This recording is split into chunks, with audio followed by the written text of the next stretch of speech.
Okay, good morning everyone. So our topic for today is all about the agrarian reform from the Spanish Colonial Philippines to the present.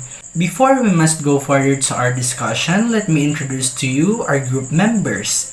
We have Miss Jerica Monghet, Miss Hanlin Ortega, also we have Miss Emery Peñas, and yours truly.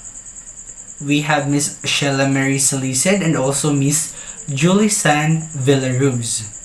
So again, we will be tackling about the agrarian reform from the Spanish Colonial Philippines to the present. So in this topic, we must understand what is the differences between the agrarian reform and land reform. So when we say agrarian reform, it refers to the Latin word ager, which means a field. Lexically, the word agrarian means relating to land or the ownership of division of land. On the other hand, reform presupposes something is defective, hence reformation and correction. So, pag sinasabi nating agrarian reform, ito ay isang sistema kung paano gumawa ng isang titulo sa isang lupain o kung paano gumawa ng isang titulo sa na pagmamayari ng isang tao. Ito din ay nagsasaad ng isang mabuting relasyon ng isang landowners and farmers.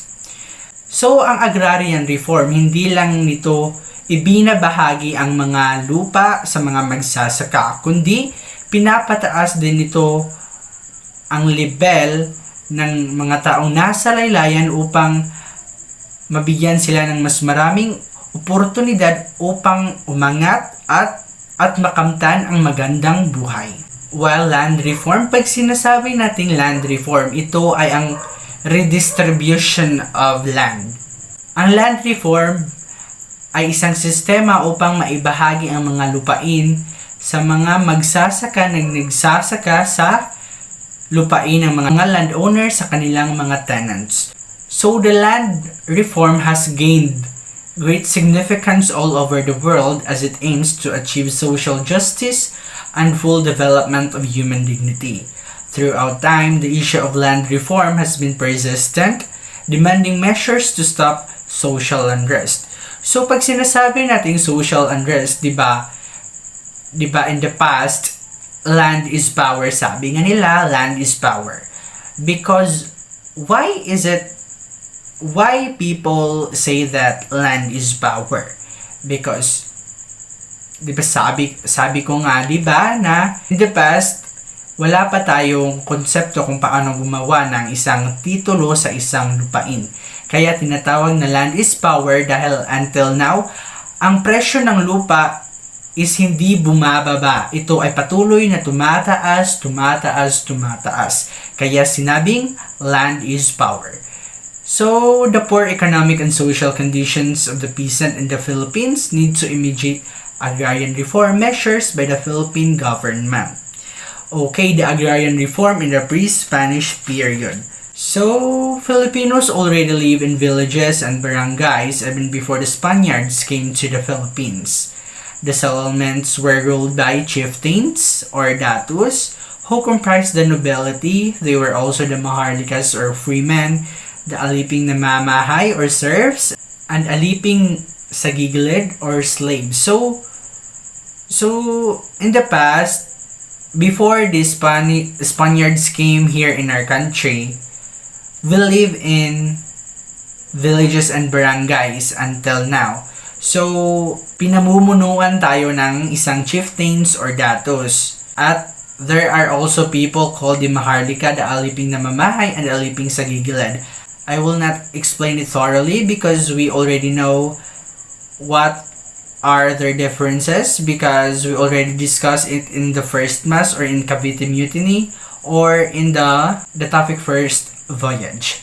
So despite the existence of a social structure, everyone had access to fruits of the soil. Please be noted that in the pre-Spanish period, everyone had access to the fruits of the soil. Why that everyone had access to the fruits of the soil?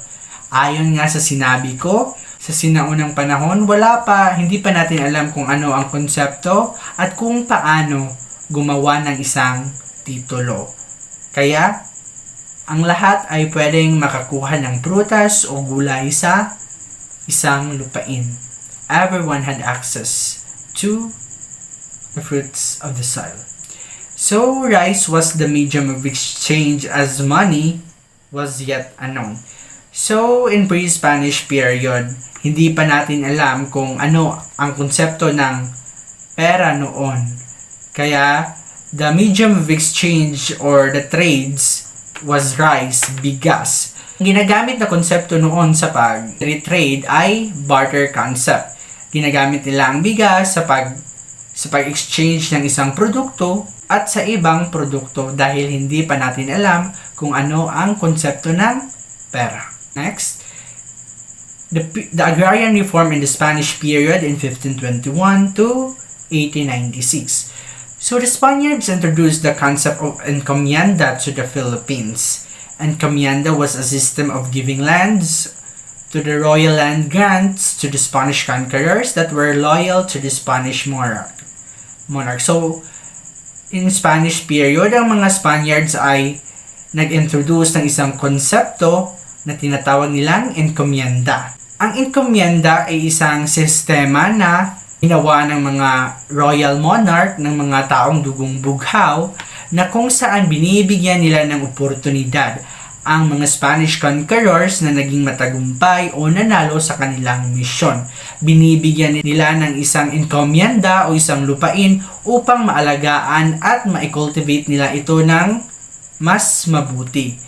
At sila ay tinatawag na encomenderos. Ang tungkulin ng mga encomenderos is depensahan ang kanilang encomienda or kanilang nisasakupang lupa na iginagawad sa kanila ng Spanish monarch from external attack. At tungkulin din ng encomenderos na mapanatili ang kapayapaan, kaayusan at organisasyon sa kanyang lupang nasasakupan at masuportahan ang mga missionaries. In turn, the encomenderos were given the right to collect taxes or tribute from the Indios or natives. So, ang encomenderos din ay binibigyan ng oportunidad upang makakolekta ng isang taxes o buwis sa mga Indios or natives. Pag sinasabi nating Indios, sila ay ang mga taong naninirahan sa isang komunidad or tinatawag nating local people. So because of this, encomenderos started to abuse their power by renting their lands to a few powerful landlords. And the natives who once freely cultivated the land became share tenants. So, dahil nga gusto ng encomenderos bumita ng mas malaki pang kita, inaabuso nila ang kapangyarihan na iginawad ng Spanish monarch sa kanila. Dahil nga, di naman siguro pupunta ang mga Spanish government or ang king sa Pilipinas every time. Kaya maybe, isip ng encomenderos na abusuhin yung kanilang kapangyarihan dahil hindi naman ito malalaman ng gobyerno. And regarding for their profit, ang inire-release ng encomenderos sa Spanish government ay maliit lamang, while sa kanila is malaki. Also for abusing their power, the encomenderos, pinagkikitaan nila ang kanilang lupain through renting for powerful landlords, and the natives who once freely cultivated the land became share tenants. Ang mga native people is nawalan na ng lupa. So, in Agrarian Reform, in Agrarian Uprising period in 1875 to 76, taxation was not the reason for the revolt of the Filipinos during Spaniard period, but the agrarian unrest as well. So, bakit nga ba may agrarian unrest? Bakit nga ba? So, may agrarian unrest dahil maraming mga magsasaka ang wala ng kita. Dahil, kaya nga sa sinabi ko kanina, binabayad nila yung mga kita nila sa mga buwis na iginawad ng mga encomenderos at sa kanilang mga utang, kaya may agrarian unrest. The Agrarian Revolt happened between 1745 to 746 in Batangas, Laguna and Cavite and Bulacan. The towns involved are Dalian and Nasugbu in Batangas. The agrarian conflicts reached the ear of King Philip VI, who appointed Oidor, a judge of the royal audiencias and chancellerias, to investigate the charges against the religious order as well the validity of their title to the said lands in the question. So, ang mga agrarian revolt or the agrarian conflict, umabot ito sa king ng Espanya na si King Philip VI.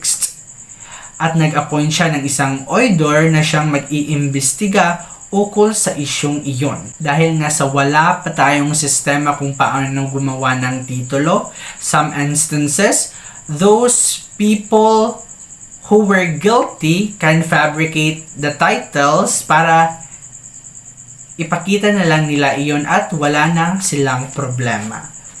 Pwede nilang ma-fabricate, matamper yung titulo, or they can make their own titles as the proof that that land is sa kanila. The friars were ordered to submit their titles to a secular judge. However, they are refused to comply, claiming an ecclesiastical exemption. Okay, ang mga praile o mga pari ay they are refused to submit their title because ayon nga sa kanila, hindi nila gustong mapasailalim sa kapangyarihan ng Spanish government dahil they are different entity from the government. They are religious entity. The one who lead them is Santo Papa.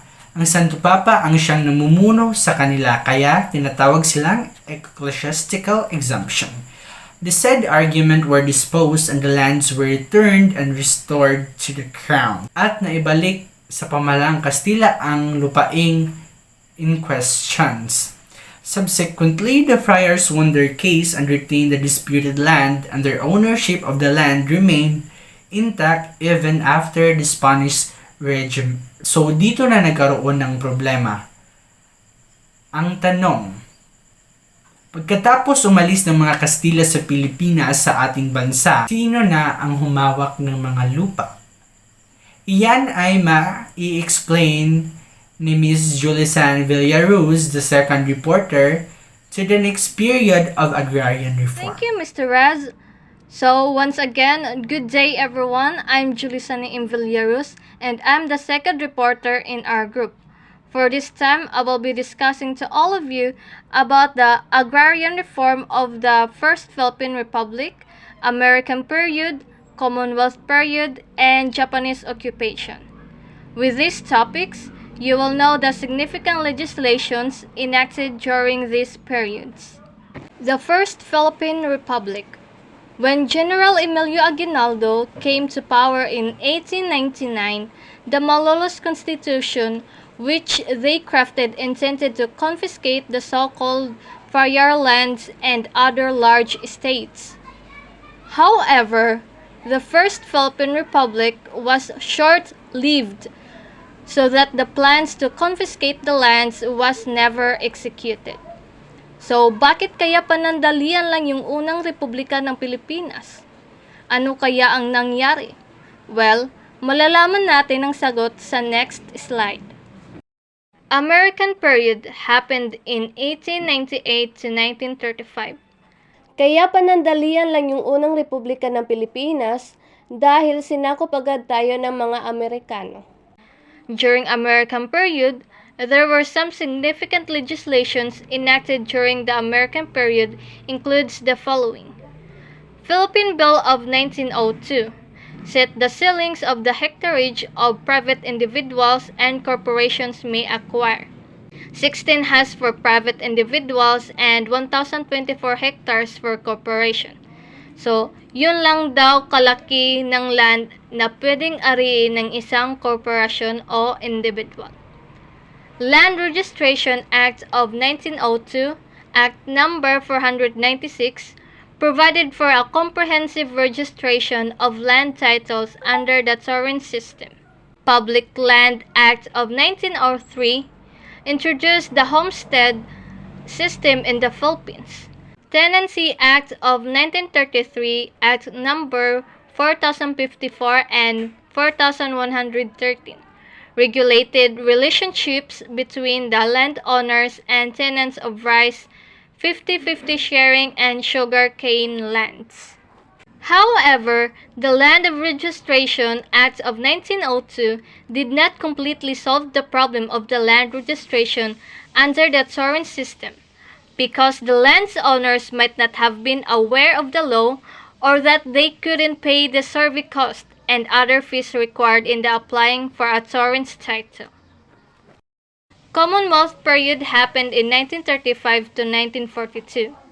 President Manuel L. Quezon advocated a social justice program to arrest the increasing social unrest in Central Luzon. Significant legislation enacted during Commonwealth period includes the following: 1935 Constitution. The promotion of social justice to ensure the well-being and economic security of all people should be the concern of the state. Commonwealth Act number 178 and Amendment to Rice Tenancy Act number 4045, enacted on November 13, 1936, provided for certain controls in the landlord-tenant relationships. National Rice and Corn Corporation, or NARIC, of 1936, established the price of rice and corn, thereby helping the poor tenants as well as consumers. Commonwealth Act number 461, 1937, specified reasons for the dismissal of tenants and only with the approval of the Tenancy Division of the Department of Justice. Rural Program Administration was created on March 2, 1939, provided the purchase of lease of haciendas and their sale and lease to the tenants. Commonwealth Act number 441, enacted on June 3, 1939, created the National Settlement Administration with a capital stock of 20 million pesos. Japanese occupation. During the World War II started in Europe in 1939 and in the Pacific in 1941, the Hukbalahap was composed of peasants and workers who took up arms against the Japanese forces. So when we say peasants, it is a poor farmer of low social status who owns or rents a small piece of land for cultivation. Peasants who supported them earned fixed rentals, while landowners who supported the Japanese lost their lands to peasants. So, ang mga magsasaka na sumuporta sa kanila ay nakakuha ng mga fixed rental, habang ang mga may-ari ng lupa na sumuporta sa mga Hapon ay nawala ang kanilang mga lupain sa mga magsasaka. But this was short-lived because it ended with the end of World War II. The problems of land tenure in the Philippines remained even after the Philippine independence in 1946. To address the problem, the Philippines Congress revised the tenancy law. Upon the arrival of the Japanese in the Philippines in 1942, peasants and workers' organization grew strength. Many peasants took up arms and identified themselves with the anti-Japanese group, the Hukbalahap, or Hukbo ng Bayan Laban sa Hapon. This will be the end of my topic. I hope you learned something, and also, the next reporter is Miss Ortega. So, good day everyone. I will going to continue the discussion of Miss Julisani Villaruz. So, President Manuel Rojas, he became a president during 1946 to 1948. So, mabantayan nato na wala moabot ng 6 years ang iya pagka-president. During the Rojas administration, they enacted the following laws. First is Republic Act number 34. Established the 7 to 30 sharing arrangement and regulating share tenancy contract. So, yaon gimin nga na 70 to 30. Yung 70 is for tenants tungod kay daghan sila. Then 30 na share is for the owner. So ikaduha is Republic Act number 55, provided for a more effective safeguard against arbitrary ejectment of tenants. So ini siya na law, kuan siya yon, di mo na pwede basta-basta makuha or matanggal saan yon tenant nga nasa lupa na iya gitrabahoan or gibungkal. Kung kibali ikaw ang tag-iya na niya na lupa. Kung dili mo siya basta-basta matanggal kun waray kuan, dili ka moagi sa due process. So next is President Elpidio Quirino. He became president during 1948 to 1953. So President Elpidio Quirino enacted the following law. Executive Order number 355 issued on October 23, 1950 replaced the National Land Settlement Administration with the Land Settlement Development Corporation or LASEDICO, which takes over the responsibilities of the Agricultural Machinery Equipment Corporation and the Rice and Corn Production Administration. So sa iya time kang President Elpidio Quirino kay due to the limited post-war resources, the program of the Agrarian Reform was not successful during his time. Kay ini na time the Philippines still under the aftershock of the World War II, and naman ang program na sa agrarian is dili siya successful sa iya time. Next is President Ramon Magsaysay. He became president during 1953 to 1957. So ato sa mabantayan, wara gihapon siya kaabot nan 6 years. Ramon Magsaysay enacted the following laws. Republic Act number 1160 of 1954 abolished the LASEDICO and established the National Resettlement and Rehabilitation Administration or NARA. So, yadi sa time, gi-abolish ang LASEDICO and establish ang NARA to resettle dissidents and landless farmers.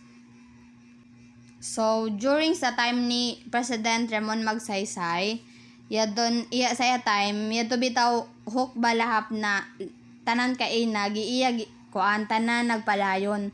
Bisan pagkahumanan, Japanese occupation, it is the amo yun ang time ni President Manuel Rojas nan min siya, min surrender siya, min suko siya. Pero ang nagpasuko sab saya is si Defense Secretary Ramon Magsaysay. Kay sa una na time, si Ramon Magsaysay Defense Secretary siya ni President Manuel Rojas. So it was particularly aimed at rebel returnees, providing home lots and farmlands in Palawan and Mindanao. So, si President Ramon Magsaysay, short-lived na siya kay napatay siya nga sa Mount Manunggal in Cebu. Next is Republic Act number 1199 or Agricultural Tenancy Act of 1954. So, govern the relationship between landowners and tenant farmers by organizing a share, tenancy, and leasehold system. The law provided the security of the tenure of tenants. It created a Court of Agrarian Relations. So, din Republic Act number 1199, amoy ni siyaan magsettle or magayos nan agrarian dispute. So next is Republic Act number 1400 or Land Reform Act of 1955. Created the Land Tenure Administration or LTA, which was responsible for the acquisition and distribution of large tenanted rice and corn lands over 200 hectares for individuals and 600 hectares for corporation. So in LTA LTA became a precursor of the Department of the Agrarian Reform. So next is Republic Act number 821 or Creation of Agricultural Credit Cooperative Financing Administration. So provided small farmers and share tenants loans with low interest rates of 6 to 8%. So in Republic Act na 821, amoy ni siyaan magpautang kibali sa mga gagmay na mga magsasaka with low interest rates of 6 to 8%. So that's all. Thank you for listening, and the next topic will be discussed by Miss Emery Peñas. Thank you. President Carlos P. Garcia. He became President of the Philippines in March 1957 upon the death of President Magsaysay and was elected to a full 4-year term. Was there legislation on land reform under this administration? There was no legislation passed in his term, but he continued to implement the land reform programs of President Magsaysay. But what were the intentions of President Garcia in giving much attention to the so-called Filipino First policy? Well, the policy of Garcia was a response to the impact of free trade and American economic dominance in the Philippines 4 years following the World War II.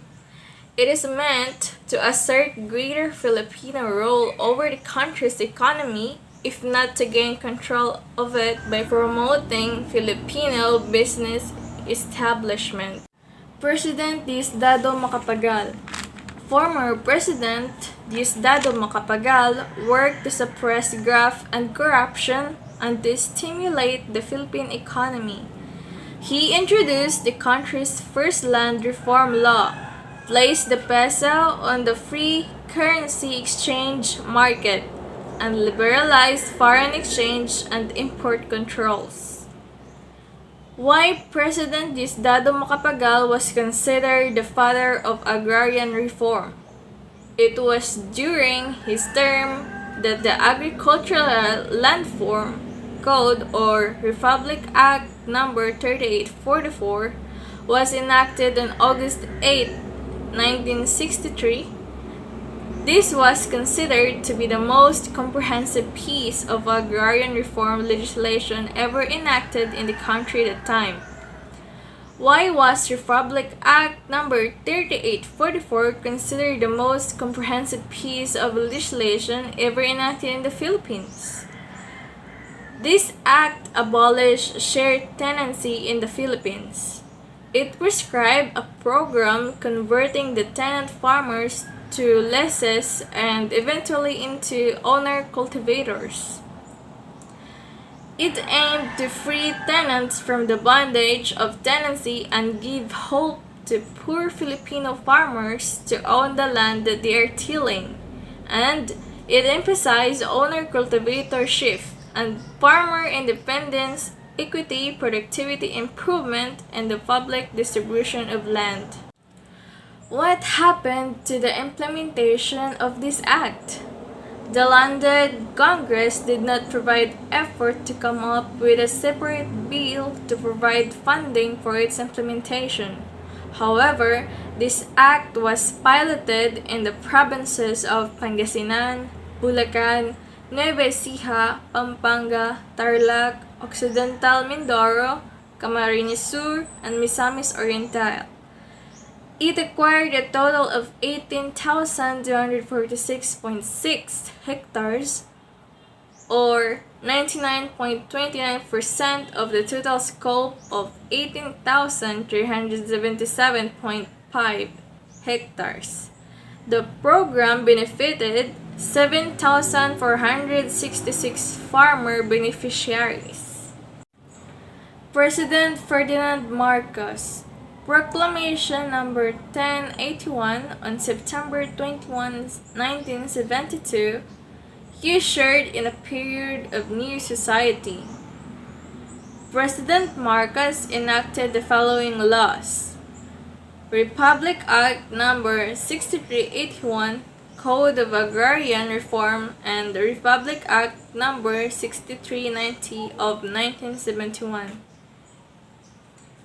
Republic Act 6389 amending the Agricultural Land Reform Code. It strengthened the position of farmers and expanded the scope of agrarian reform. This act concerns of 39 sections.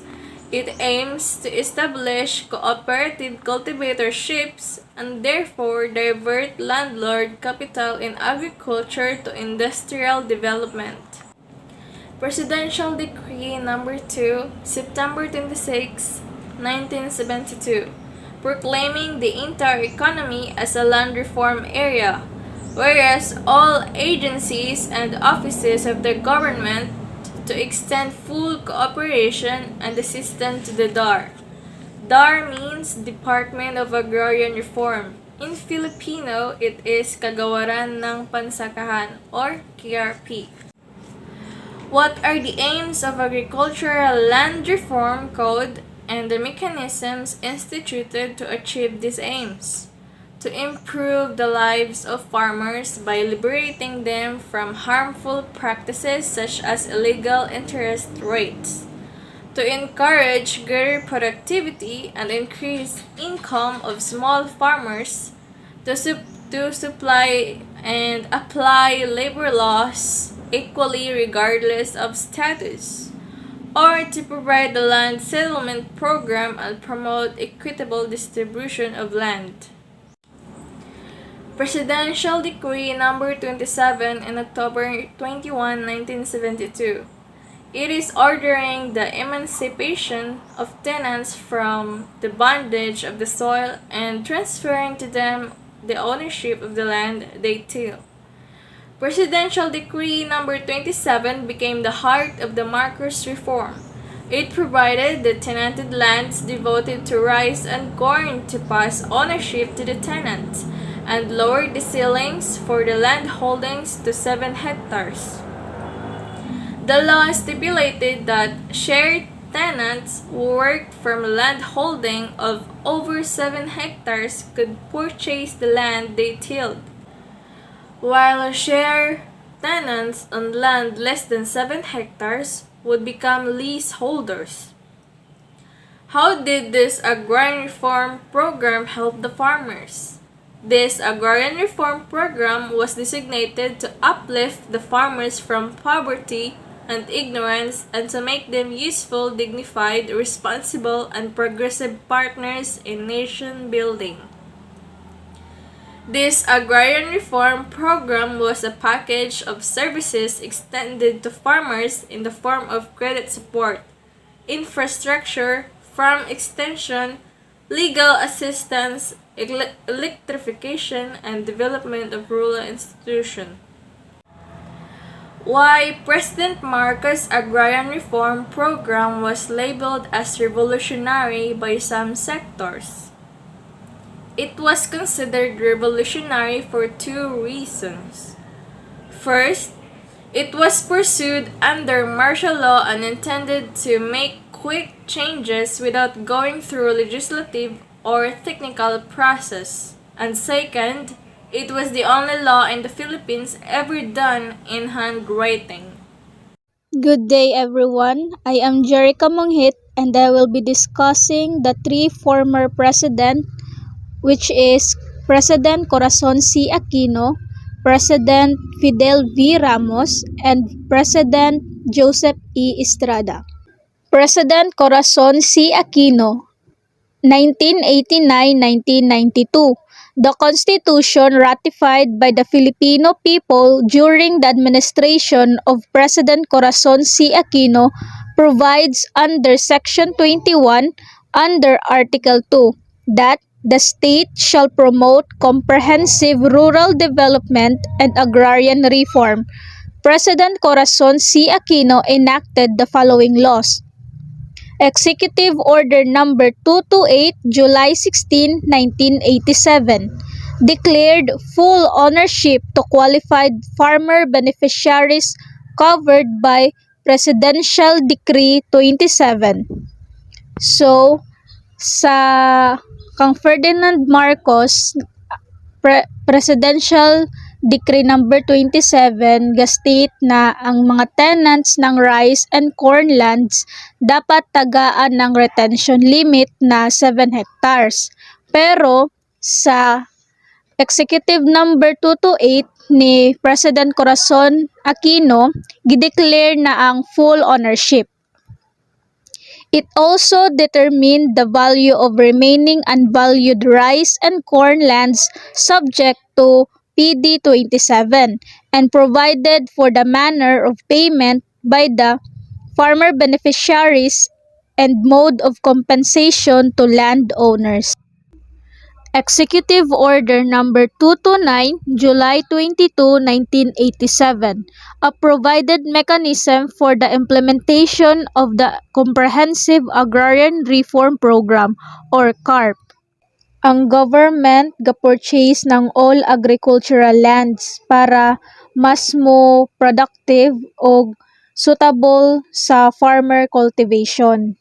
Next is Proclamation number 131, July 22, 1987, instituted the CARP as a major program of the government. It provided for a special fund known as Agrarian Reform Fund, ARF, with an initial amount of 50 billion pesos to cover the estimated cost of the program from 1987 to 992.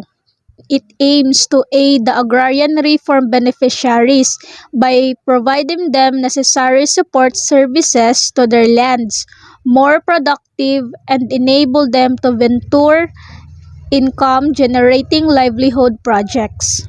Executive Order Number 129A, July 26, 1987, streamlined and expanded the power and operations of the DAR or DAR. Need gayud dapat ma-strengthen o ma-expand ang functions ng DAR para mas effective in implementing the CARP para sa mas mo-increase ang productivity sa direct producers and strengthen the agricultural base for increased industrialization.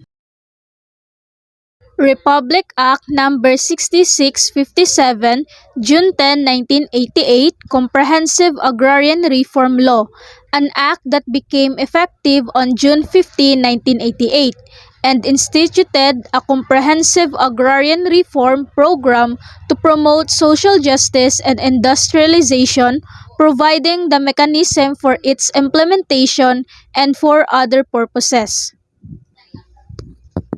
So, kini na program gasik sila na ma-achieve ang mga rights ng landless farmers and farm workers to own the land they till or to receive a fair share of the fruits of their labor. So, kini na batas is still one of being implemented at the present. Executive Order Number 405, June 14, 1990. Vested in the Land Bank of the Philippines the responsibility to determine land valuation and compensation for all lands covered by CARP. So based sa Section 1 under sa Executive Order Number 405, ga-state na ang Land Bank of the Philippines shall be primarily responsible for the determination of the land valuation and compensation for all private lands suitable for agriculture.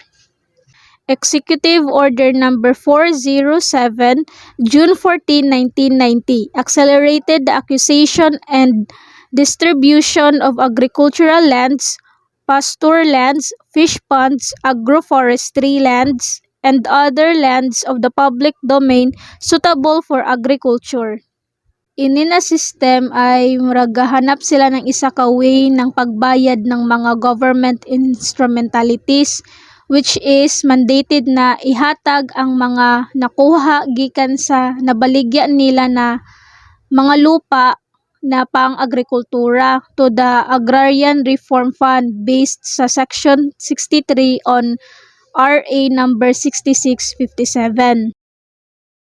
So next is President Fidel V. Ramos, 1992-1998. When President Fidel V. Ramos formally took over in 1992, his administration came face to face with the public who have lost confidence in the Agrarian Reform Program. His administration committed to the vision, fairer, faster, and more meaningful implementation of the Agrarian Reform Program.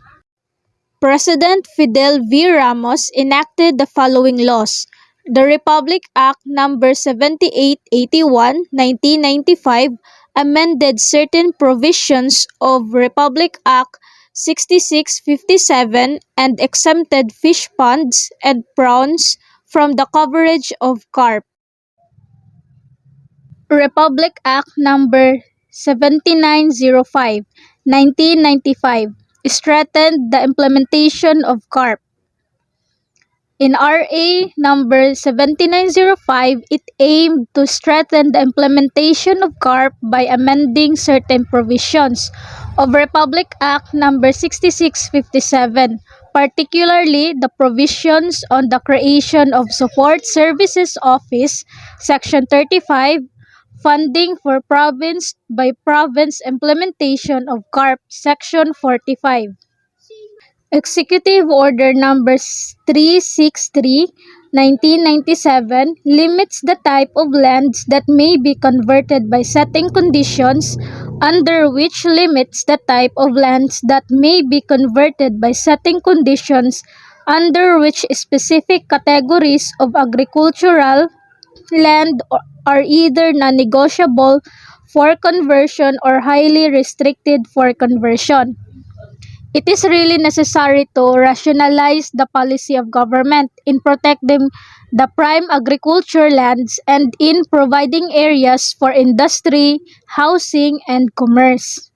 Republic Act No. 8435, 1997, Agriculture and Fisheries Modernization Act, AFMA, plugged the legal loopholes in land use conversion.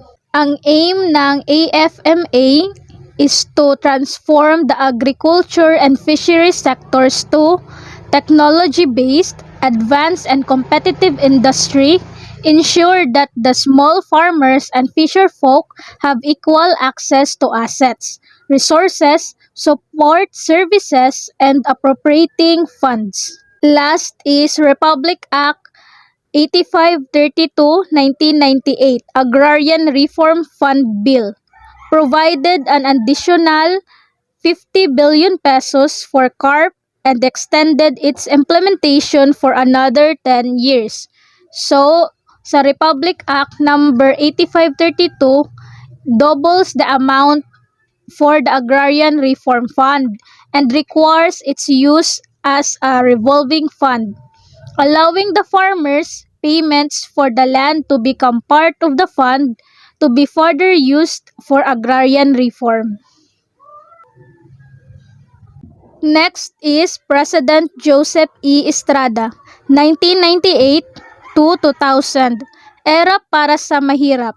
This was the battle cry that endeared President Joseph Estrada and made him very popular during the 1998 presidential election. President Joseph E. Estrada initiated the enactment of following law. Executive Order Number 151, September 19, 1999. Farmers Trust Fund allowed the voluntary consolidation of small farm operation into medium and large scale integrated enterprises that can access long-term capital. Ang Farmers Trust Fund, amo ini ang mga pondo ng magsasaka na pwede utangon and if mukita sa farmers dasab padulong. During his administration, President Estrada launched the Magkabalikat para sa kaunlarang agraryo or magkasaka.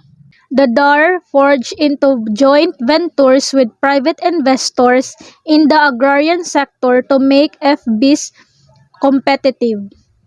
The aim of Magkasaka was for investors to bring in capital technology, and management support, while the farmers will contribute. Hikayato nila ang mga investors para mas mo income ang mga farmers sa pamamagitan ng joint ventures and contract growing schemes. The program enable farmers na mas mo productive at globally competitive. However, the Estrada administration was short-lived. The masses who put him into office demanded his ouster. This will be the end of my discussion. The next topic will be discussed by Ms. Sheila May Salisid. I am Shana Marie Usalized, the last reporter of the group. The agrarian reform under President Gloria Macapagal Arroyo's administration is anchored on the vision of to make the countryside economically viable for the Filipino family by building partnership and promoting social equity and new economic opportunities towards lasting peace and sustainable rural development. Ito ay upang magkaroon ng mas matagalan na kapayapaan at patuloy sa pag-unlad ang mga lugar na mahihina ang pag-unlad. Mas magkakaroon ng maraming oportunidad ang pamilyang Pilipino patungkol sa lupa, lalo na ang mga magsasaka. President Arroyo signed the Executive Order No. 379, Series of 2004, amending Executive Order No. 364, entitled Transforming the Department of Agrarian Reform into Department of Land Reform or DLR. DLR is responsible for recognition of the ownership of ancestral domain by indigenous people under National Commission on Indigenous People or NCIP. Under President Arroyo's administration from 2001 to 2010, she implemented acts that can make her vision possible, such as land tenure improvement. DAR, or Department of Agrarian Reform, will remain vigorous in implementing the land acquisition and distribution component of CARP. The DAR will improve the land tenure system through land distribution and leasehold. Second, provision of support services. CARP, or Comprehensive Agrarian Reform Program, not only involves the distribution of lands, but also included a package of support services which includes credit assistance, extension services, irrigation facilities, roads and bridges, marketing facilities, and training and technical support programs. Third, infrastructure projects. DAR will transform the Agrarian Reform Communities or ARCs, an area focused on integrated delivery of support services, into rural economic zones that will help in the creation of job opportunities in the countryside. Fourth, the Kapit Bisig Laban sa Kahirapan Agrarian Reform Zone or Kalahi R Zone were also launched. This zone consists of one or more municipalities with the concentration of ARC population to achieve greater agro-productivity. Fifth, and last, agrarian justice. To help clear the backlog of agrarian cases, DAR will hire more paralegal officers to support undermanned adjudicatory boards and introduce a quota system to compel adjudicators to work faster on agrarian reform cases. DAR will respect the rights of both farmers and landowners. The second to the last president is President Benigno Simeon Cuanco Aquino III from 2010 to 2016. The said president are together with farmers, Catholic bishops, and other land reform advocates developed a plan of action for the implementation of the Comprehensive Agrarian Reform Program Extension with Reforms or CARPER. CARPER is a mandatory law that extends again the deadline of distributing agricultural lands to farmers for 5 years. It is a law that extends the distribution of the land that causes Filipino people to get more rebuild. Aquino established the multi-stakeholders mechanism with different sectors to monitor the implementation of the CARP. May mga stakeholders na inatasan si Presidente Aquino upang mas matutukan ang mga na-implementa niyang programa. especially focusing on coverage and distribution of agricultural lands, movement and performance of Department of Agrarian Reform personnel, delivery of support services to the beneficiaries, and budget allocation and utilization. Contrary to his implemented programs, during his administration, a lot of Filipino farmers have protested because of the distribution of the lands to them.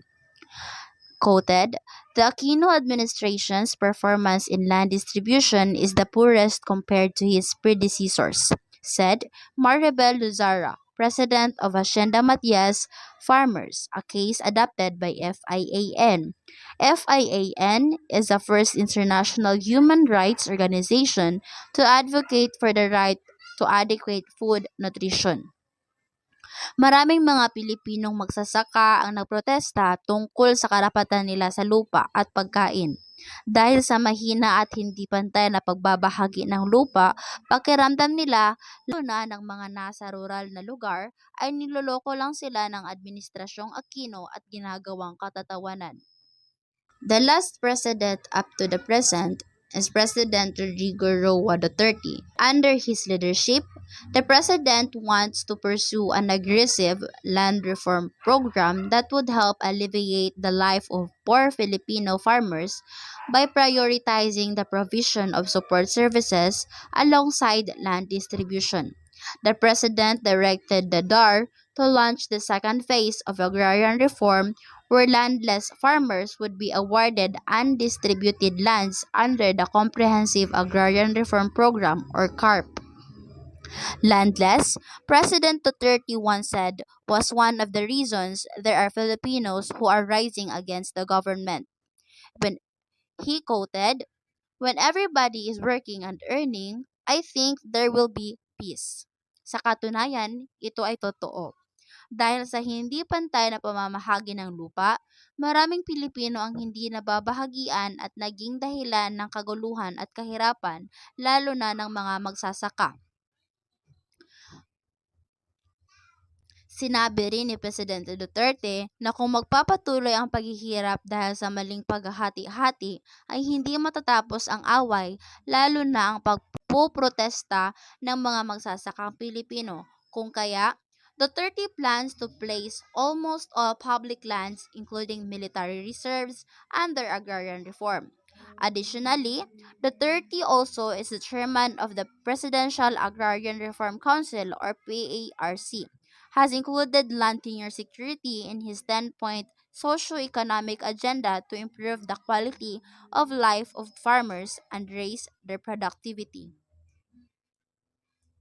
In conclusion, the Philippine Department of Agrarian Reform is the lead government agency that holds and implements comprehensive and genuine agrarian reform that actualizes equitable land distribution, ownership, agricultural productivity, and tenurial security for, of, and with the tillers of the land towards the improvement of their quality of life.